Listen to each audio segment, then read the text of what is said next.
Okay, Josh, I'm going to give you a little video tour of my pack. All right, so here we go. Okay, so I have the Coasher. I forget the model of it, but the reason why I wanted this particular pack was the modularity and the minimalistic approach that it took to Wildland gear. So I built the pack out. This is I believe it's a 20-liter bag that comes off, and it's got 4 connection points, one here, one here, one here, and then one at the bottom. And those connect here to the top of the pack, and then also on the sides, right here like this. The really cool thing about this is the fire shelter pouch moves up and down so that you can essentially maneuver the weight around your waist. So see how it drops down like that? Well, when you're bent over cutting line and whatnot, it kind of hangs in such a way that it kind of alleviates a little bit of pressure on your lower back, so that's kind of nice. And then you can just tighten it down with these yellow straps and bring it back up, right? The one thing is you'll have to disconnect it from this buckle in order for it to drop, especially if you have that extra bag on top. And then the waist strap has got a lot of padding on it for your hips, which is great. And then it's got MOLLE webbing, and the MOLLE webbing took a minute for me to get what I wanted. Again, looking at it from a minimalistic standpoint, and also like what are we going to need when we're away from the brush truck. In my opinion, it's not a whole lot, but I've got a multi-tool, which is kind of nice because this particular MOLLE thing, the tool sits into this pouch, and then it magnetizes, and it will not fall out.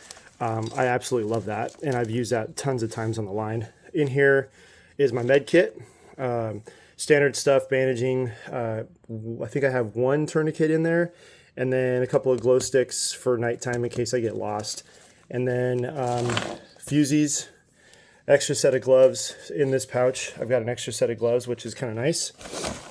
And then on this side, this is where I keep my 800 radio. You know, being out, at least with our county, we can move over to Simplex. I'm sure you've used that.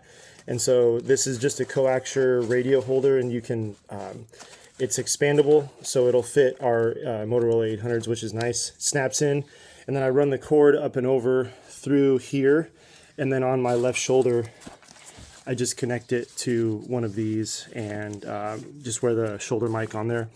And then in here I have 2 different colors of flagging tape. One of them is the killer tree. So when we're out hiking or doing whatever, we've got at least that to mark. They always tell us to mark killer trees if we're out and about, or widowmakers. You know, if one's got a cat eye or burn through, whatever, they want us to mark it for the Sawyer mod so they can come in and take care of it. And then the one modification I did to the overall thing is I put an eagle clip buckle on this particular pack, and it's been fantastic. The plastic one would work, but this one really does work well, and I'm sure you've seen those. The other end just kind of clips in here, and it's rated, so it's really super strong.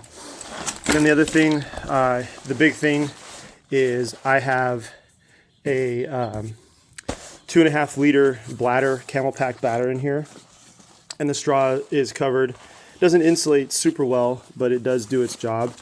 And this is the military grade Camelback, so it's thicker. It offers a little bit of insulation, and then you can open it up and fill it like this. You can put ice in it, and it stays cold for, you know, the whole day. And I don't know, to me this works. And then I always have gloves attached to my pack, and so that's pretty much it, dude. If you have any questions, let me know. Okay, take care.